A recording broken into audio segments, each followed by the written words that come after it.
Hi, it's Alex. Today I want to talk about landlords and the rental housing market. I hear a lot of rhetoric these days. I hear a lot of people talking in disparaging ways about landlords and blaming a lot of things on them that I think are not really fully truthful. I want to make clear, exploitative landlords are a real problem. The first landlord I had right out of college turned out to be horrific, and I, after the fact, found out that he was doing overtly illegal things. But that's a whole other topic that maybe I'll talk about another time. I've also had a lot of good experiences with landlords. Thankfully, many more good experiences than not. And a lot of people are talking about landlords in a way right now that is totally untruthful and doesn't show any understanding of what the experience of landlords are like and how their role in society, how they affect the housing market.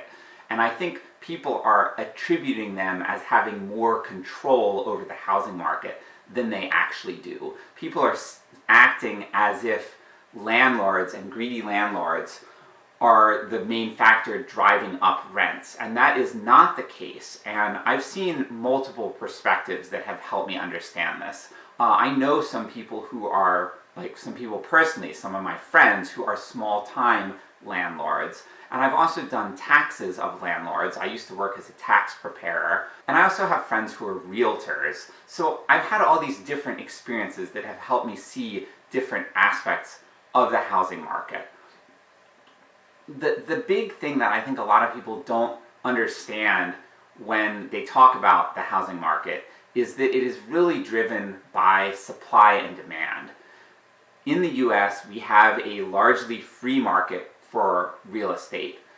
There are very few situations in which there is any kind of rent control, and there are even relatively few restrictions on, how you can set rents. So basically, there's this negotiated price between, the landlord and the tenant, and if a unit is priced too high, it will not rent out. That's the factor that drives rents. Like, a landlord can't be too greedy because there's a certain point at which greed will not pay. And vacancies are very, very costly to a landlord. If you have a landlord with even they just have 10 rental units, if they have one of those that is vacant for a month or two, they lose some money. And the more units you have vacant and the longer they are vacant, the more money that landlord loses. They can end up in the red very quickly if they have enough vacancies.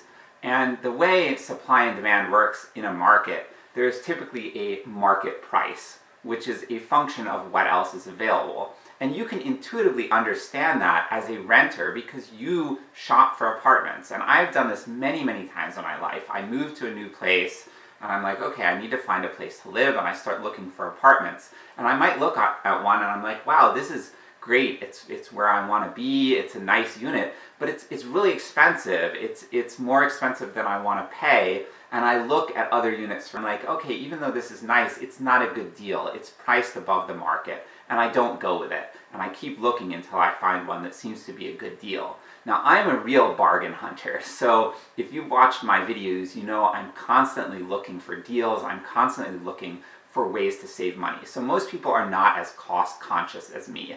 And I think that is part of the reason why I think I have a little bit more of an understanding of the real estate market for rentals than the average person. Because typically when I look for apartments, I look at a lot of different units because I want to find the best possible deal. And I have tended to get really great deals when I rent. I almost always find a place that is below market value. I find a place that just for whatever reason, it's renting cheap. And there are always landlords out there like that. And this is something that I think all these anti-landlord people, I want them to understand. There are landlords who really are doing their best to keep the cost of living down, keep the cost of housing down. One of my former landlords, when I lived in Jenkintown, PA, he was an insurance salesman. That was his main job. And as a side project, he started buying up small properties and fixing them up. And his whole purpose in doing this was that he was frustrated with the high cost of rental units, and he wanted to rent these things out at a more affordable price, rent out high quality units, and he did this. And the unit I lived in of his was a great deal. It was a very nice place to live. And all the other units, I talked to my neighbors who lived in these units. They were like little houses side by side, and they loved it. So it's like, that's one of the many good landlords I've had. A lot of these landlords that I have rented from, they do that. They are doing their part. They're doing a lot of work. And let me tell you, we own a house now. Owning any sort of property is a lot of work. We have to do everything ourselves. When you have a landlord, you just call maintenance, they come and they fix stuff. Now I have to research, who do I use for a plumber, who do I use for an electrician, and so on. And it's expensive, it's time consuming, it's work. Landlords do work. Okay, anyway, back to the concept of the market. You're looking for a property to live in, and there's a certain price that you're willing to pay, and that price is not just dependent on how much money you have, but it's also on what else is available. If you look at a couple units and you see that one of them is just a better deal, you're probably going to go with that one. And you can kind of get a sense of this, and you also can get a sense of it from talking to people. Prices are wildly different in one city to the next. I lived in Cleveland, Ohio when I was right out of college. Cleveland is a city where housing is overabundant. The city has lost a lot of population, so apartment hunting is very easy. It's very cheap to live there. The apartments tend to not go for very much.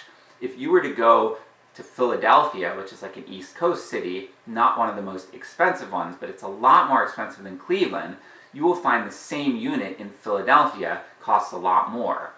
If you go, on the other hand, up to New York City, the same unit is going to cost way, way more there than in Philadelphia. And if you look at how much people's salaries change, they do go up a little bit going from like Cleveland to Philadelphia to New York City, but they don't increase proportionately as much. So the market price, it's not just a function of what people are able to pay. Like when I was living in Cleveland, I was able to pay a lot more than I was paying for housing. Housing there was so cheap. It was not a big portion of my living expenses. On the East Coast, it generally is a big portion. And people who live in New York City, they really, really struggle. They're really, really pinched, especially if you're living in Manhattan. But pretty much living in any of the boroughs, it's really, really expensive there. And everyone's kind of pinched. And so it's not just a question of your ability to pay, it's a question of what else is available in the market. And this is what I really want to drive into people. This is the big factor in housing prices. It's supply and demand, and it's whether there is enough supply to meet the demand. So that's what it looks like on your end.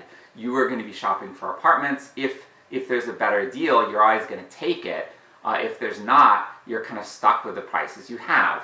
Well, on the landlord's end, I kind of mentioned this a little bit earlier. On the landlord's end, if they price the unit too high, it won't rent, and it'll stay vacant. And even if it's vacant for just 1 or 2 months, they lose money. And if they price it way too high, it will just never be filled. And that's terrible for them. They lose an incredible amount of money.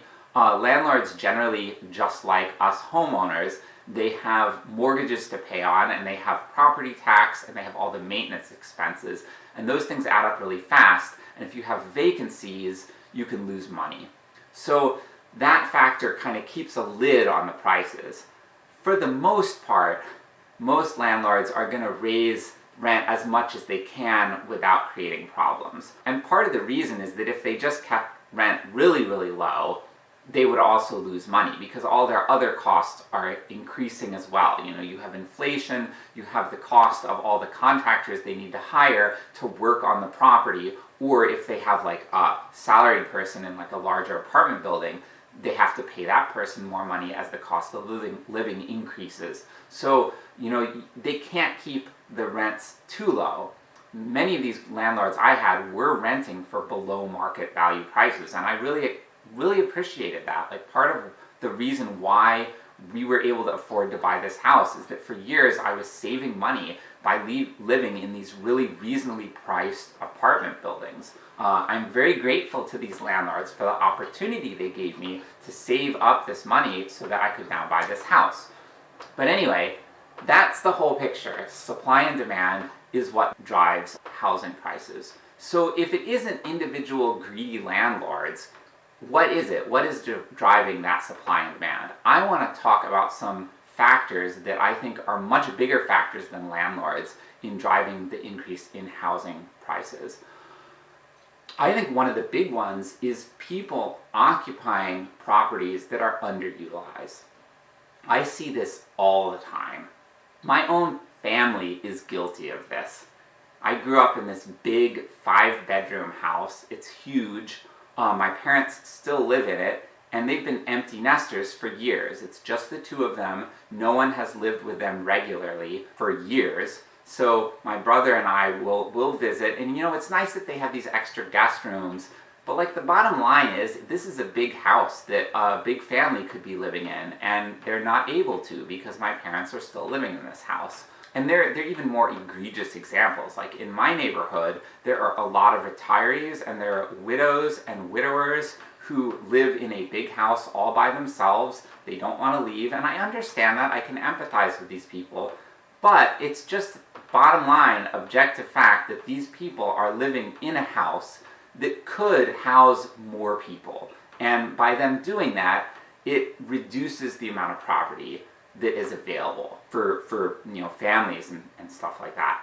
So that is one of the factors that reduces the supply. It gets even worse than that, especially with very wealthy people. Some of them own second homes that they use as like a vacation property. They might go to a certain city for part of the year, and so each of their homes is unoccupied for part of the year. And I really want to call on people, like, our society has a housing crisis right now. There are a lot of homeless people, and it's not just homeless people. There are people like my wife and I who had a really hard time shopping for our first home because there just wasn't enough available. And the rental market is really, really hard too.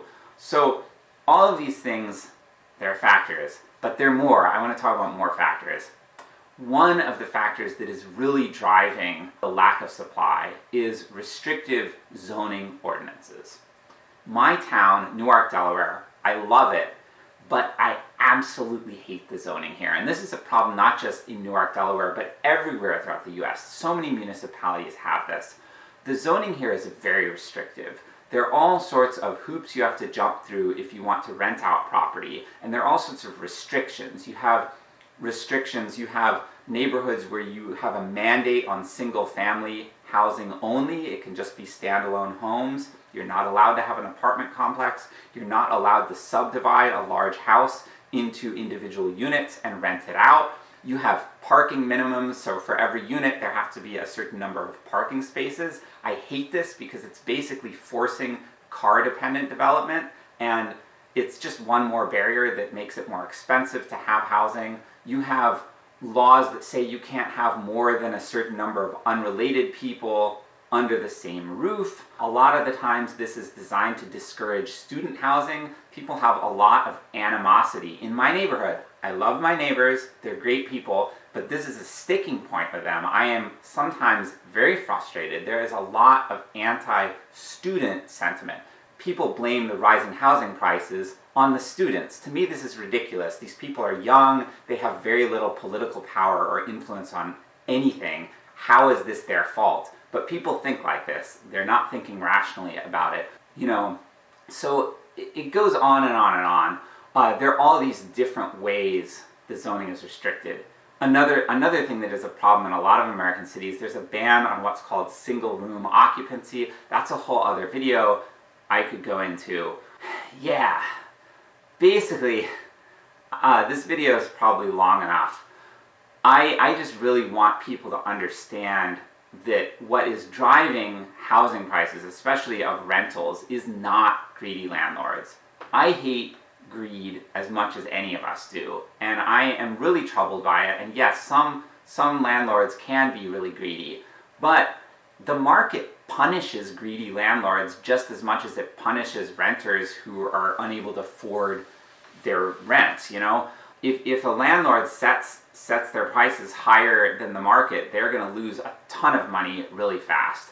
The ways that landlords are greedy, it is a little bit more subtle than that. they misrepresent their properties, and they do illegal things. And I could talk about that in a future video, but it's not as straightforward as just raising the rent. If a landlord is raising the rent and they are able to find new tenants easily, it is because they are still within the typical market rates. And the problem in that case, if you are one of those people who's being squeezed by rising rents, it is not necessarily your landlord's fault. Your landlord probably doesn't have as much power or influence in the situation as you realize. The problem is the market, and the problem is the supply and demand. There's just too much demand and not enough supply. And the only solution, the only way around this, is to increase supply.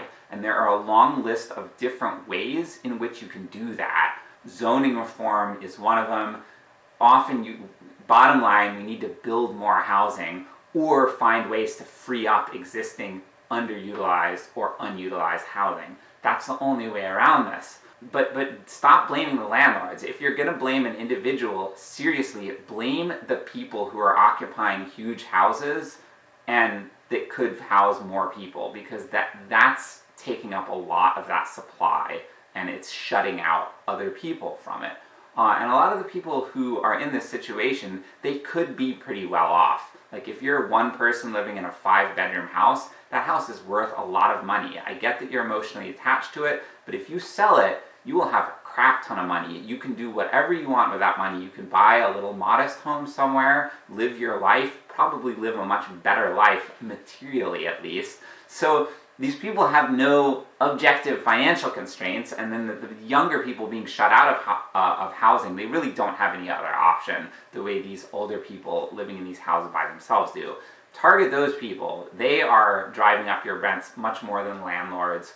Also, get involved in the discussions about zoning. We really, really need to lessen some of these zoning restrictions, allow for more density so that there are units available to meet the demand. Yeah, that's what I have to say. I'd love to hear from you. Do you have anything to say about any of this? Thank you.